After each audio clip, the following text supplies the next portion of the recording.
Welcome to Shatter. Support the channel by liking, commenting, and subscribing. I promise even more interesting stories. She said it so casually, so effortlessly cruel. I almost thought I imagined it. Aiden's always in his rhythm. No impulse, no surprises. I've forgotten what it feels like to be caught off guard in a good way. She smiled as she said it, tilted her wine glass, laughed gently. But not to me. Never to me. She said it while looking at my oldest friend across the table, her eyes shining with a mischief I hadn't seen directed at me in years. We were three at that dinner. Me, her, and Jason, a friend I hadn't seen in over a decade.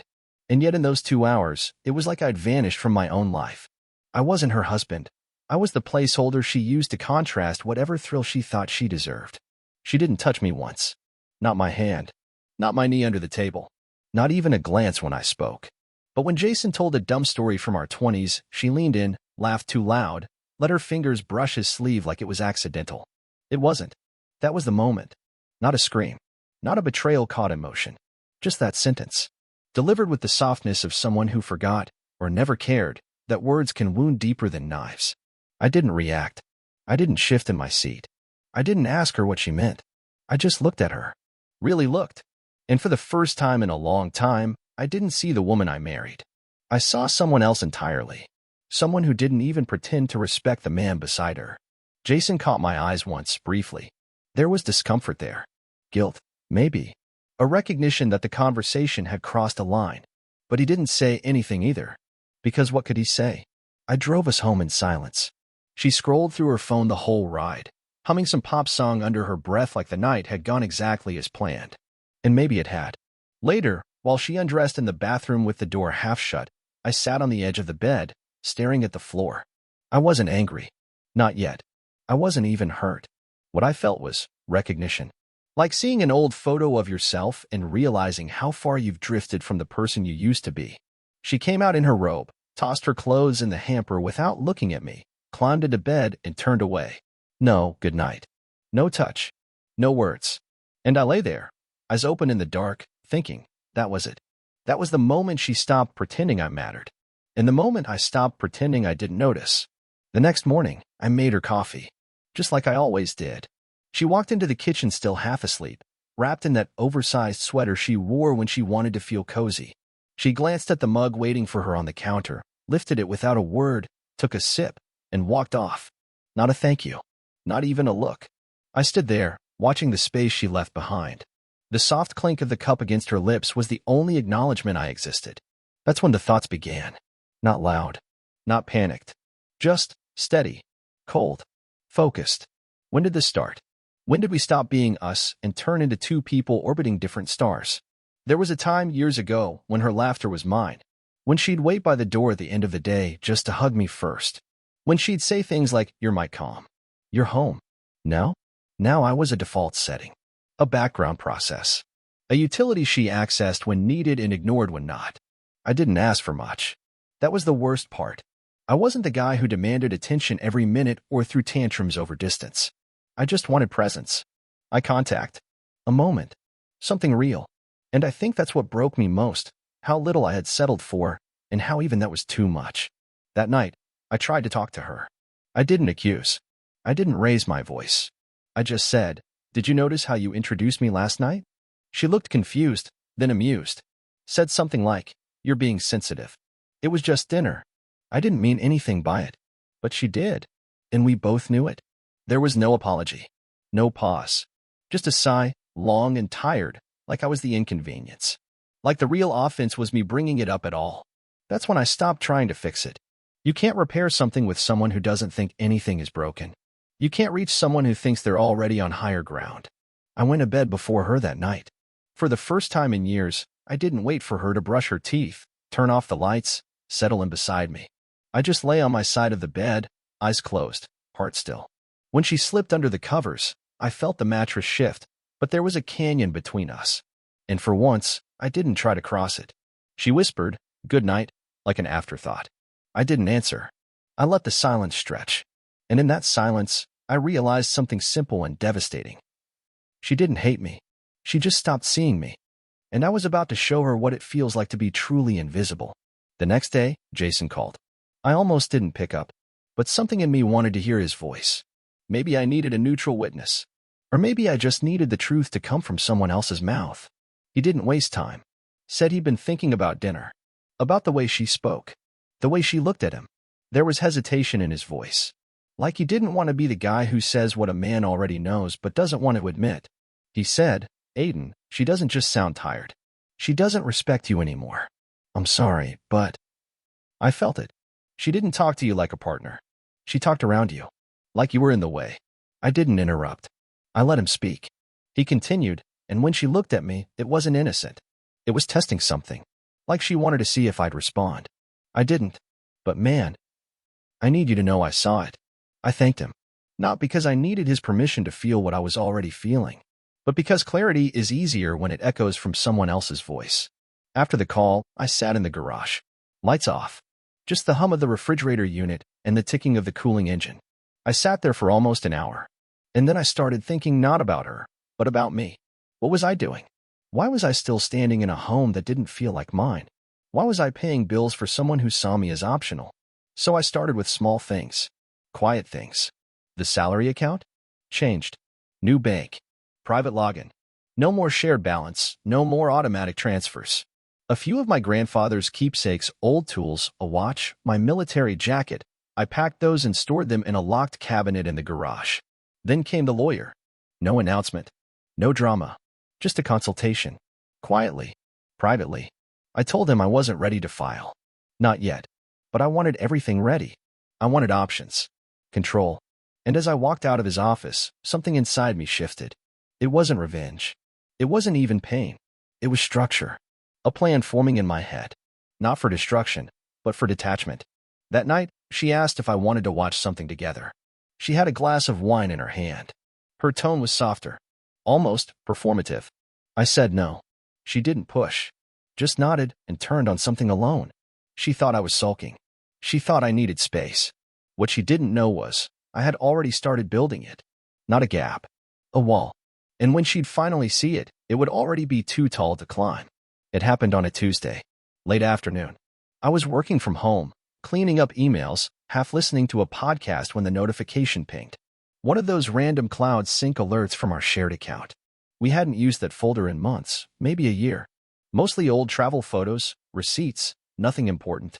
Except this time, it wasn't a receipt. It was a text file. Titled Notes Talk with Sarah. I almost didn't open it. I should have left it alone. But curiosity is teeth. And mine were already clenched. I clicked. And there it was. A draft, probably meant for her best friend.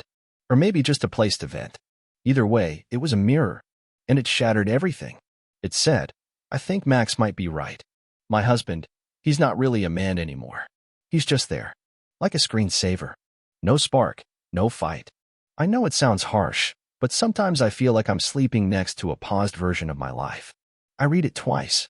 Not because I didn't understand the first time, but because part of me hoped I misread it. But I hadn't. There it was. Not infidelity. Not physical betrayal. But something sharper. A dismantling of who I was in her mind.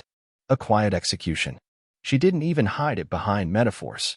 Just blunt force words delivered to someone else's inbox, and now, by accident, mine. I didn't confront her. I didn't stomp down the hall or hold the laptop up like evidence. That's what a man does when he still wants an explanation.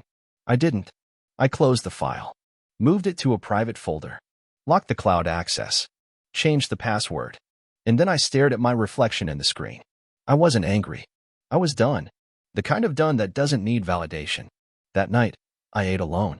She got home late, said something about a meeting running long. She kissed my cheek out of habit. I let it happen, even smiled. But that kiss? It didn't land. Not really. Because in my mind, I had already left the room. Left the house. Left the version of me she wrote about in that note. She didn't know yet, but she'd never speak to that man again. He was gone. And the man who replaced him? He wasn't going to beg. He was going to rebuild, without permission, without apology, and without her. It's strange how easy it is to disappear from your own life when you do it in pieces. No declarations. No slam doors. Just small decisions, each one dull on its own, but deadly when stacked. That week, I moved the rest of my essentials into the garage. A few clothes. Important documents. The leather notebook I'd kept since college. I didn't want to see them lying around our bedroom anymore. Didn't want to reach into a drawer and be reminded of a life that had quietly downgraded me to an afterthought. I changed the garage lock. She didn't notice. She thought I was just reorganizing, getting man space, or whatever cliché fit the narrative she needed to avoid asking questions. She didn't ask. Instead, she got more cheerful, overcorrecting. One morning she made pancakes, something she hadn't done in over a year. Said she just felt like it. Placed the plate in front of me with that bright, performative smile that never reached her eyes anymore. I said thank you. Ate in silence. She kept glancing up from her phone like she was waiting for praise. A compliment. Recognition. I didn't give it. Not because I wanted to punish her, but because I finally understood what it felt like to be invisible. And I was letting her live in it. Later that day, I called Nate. Old friend. Mechanical engineer. We used to talk about opening a custom wood and metal shop back when dreams still felt tangible. I asked him if he was still renting workspace. He said yes. Had a half-vacant industrial unit out by the river. Needed someone who could handle orders, inventory, basic fabrication. I said I'd be there Monday. He laughed. Thought I was joking. Then paused. Said, "You serious?" "Yeah," I told him. "I need something that's mine again." That weekend, I packed my tools. The ones she always called, your junk. Old grinders. Hand-carved gauges. My father's saw, still sharp after 30 years. Each piece felt like a brick being laid in a new foundation. At night, I stayed quiet. She got more affectionate. Started texting during the day. Things like, "How's work? Thinking about you. Maybe we could do a weekend away?" I answered politely. Never cruel. Just absent. It was working. She had built our entire rhythm around being the one pursued. The one adored. The one with the power to retreat and return on her own terms. Now she was the one watching something drift. And for the first time in years, she didn't know how to pull it back. It was a Wednesday when I filed. I remember the date because the sky was unusually clear, one of those crisp spring mornings where everything looks cleaner than it really is. I walked into the courthouse just after 10. No rush. No hesitation. The receptionist asked if I needed help, and I simply said, "Divorce filing packet, please." She slid it across the counter without looking up. I filled it out in one of those silent corners of the building, fluorescent light buzzing above. No music. No noise. Just the scratch of my pen and the steady thud of reality landing on each page. I didn't feel triumphant. Didn't feel broken either. I just felt released. Like I was walking out of a contract I hadn't realized I'd been renegotiating alone for years. When I handed the packet back, the clerk stamped it like she'd done it 1,000 times before. I suppose she had. And just like that, it was done. Filed. Official. The countdown had begun. That night, I didn't say a word. She cooked dinner again. Something from Pinterest, probably. The kind of meal she used to make when she wanted to show effort. 2 candles. A bottle of red we'd been saving. I sat. Ate. Listened to her talk about some coworker drama I barely processed. When she asked what was on my mind, I smiled. Said I was just tired. She nodded. Didn't push. She thought we were improving. But it wasn't healing. It was withdrawal. The next afternoon, she got the email. Service notification. Automated. Clean. A divorce petition has been filed in your jurisdiction. That's when the silence finally broke. She called. I didn't answer. She texted, "You filed? Seriously?" Without even talking to me. I let her sit with that. 3 hours later, I picked up. Her voice cracked halfway through her first sentence. Not tears, just panic. Disorientation. "You didn't even try to talk this through," she said. I replied with the only sentence that mattered. "You already did. I just finally listened." Then I hung up. I stood at the edge of the workbench in my new shop, staring at the sawdust scattered under my boots. And for the first time in years, I felt grounded. Not because something ended, but because I finally ended it. On my terms. Without rage. Without a scene. Just a line drawn with surgical precision. And this time, I wasn't stepping back over it. She came by the next day. No warning. Just a knock, sharp, nervous. I knew it was her before I opened the door. I didn't invite her in. She stepped into the entryway like someone returning to a scene they thought was paused, not abandoned. She started with excuses. Said she didn't mean the things she wrote. Said it was just venting. That it wasn't about me, it was about her stress, her confusion, the version of herself she was still trying to understand. I didn't interrupt. Let her run through the script she had probably rehearsed in the car. She looked at me like she expected a rebuttal. A fight. Some evidence that I still cared enough to argue. I didn't give her one. I asked her why she waited until I filed to speak like a human being again. She didn't have an answer. Just silence, and that shaky exhale people do when they realize they're not holding the cards anymore. Then she said it. The line I knew was coming. I didn't want this to be the end. I nodded and replied, calm as water, but you treated it like it already was. Her mouth opened slightly, then closed again. That was the shift. Not the dramatic scream. Not the collapsing into tears. But the look of realization, the one where she saw herself from the outside for the first time. She asked if we could talk more. Not like this. I told her that was the thing. This had already been her version of talking. Every eye roll. Every dismissal. Every time she looked through me like I was just noise. She said she missed how things used to feel. I said she missed the feeling of being chased. Because that's what it had always been. Not connection. Not partnership. Just performance and validation. I told her she was free. That I hoped she found what she thought she lost. That maybe it wasn't even me she wanted. It was the idea of being seen again. She stood there for a while, hoping I'd blink. I didn't. Eventually, she turned, walked to the car, and I watched her leave the driveway with the quiet understanding that this time, she wouldn't be circling back. Because the man she expected to wait wasn't there anymore. He'd finally walked himself out of the story and closed the book behind him. After that, everything got quiet. Not just between us, inside me too. The kind of quiet that doesn't ache anymore. It just exists. Like fog lifting off a field no one walks through anymore. I started sleeping again. Not crashing, resting. My body stopped bracing. My mind stopped racing through loops of what-ifs. There were no more drafts of conversations I'd never have. No more imaginations of who she'd become if only I said the right thing. She didn't call for a while. And I didn't check. My mornings began earlier. Gym by 6. Shop by 7:30. I lost weight I didn't realize I'd been carrying physically, mentally, emotionally. Nate and I started small custom shelves, tables, a few commissions for restaurants. But it wasn't about money. It was about reclaiming a sense of creation. Making things with my hands that didn't disappoint me. Things that held weight and purpose. Things that stayed once they were built. At night, I drive home with the windows down. Music low. No one waiting. No performance to rehearse. Just space. I didn't fill it with distractions. Didn't dive into dating apps or force myself into rebound conversations. I wasn't avoiding intimacy. I was rebuilding trust, starting with myself. Because for years, I gave so much without asking what I was receiving. I learned to celebrate crumbs. I let my presence be conditional on moods I didn't create and could never predict. Now, every plate I made, every finished edge, every polish was a reminder I still had value. Just not where I used to place it. One night, a client invited us to a soft opening of a small downtown bistro. Nate brought his girlfriend. I went alone, and that's when I saw her. A woman at the bar, reading a book, not scrolling, not posing, just present. We talked, slowly, no pressure. Her name was Elise. Soft voice, quiet humor. She listened like people still mattered. She didn't ask what happened to me. She didn't dig for wounds to analyze. She just asked what I built. So I told her about the shop, about the oak grain I loved working with, about the mistakes that made the best pieces. And when she smiled, not out of politeness, but because she understood, I felt something return. Not love. Not yet. But possibility. And that was enough. 2 weeks later, I saw her again. It was unplanned.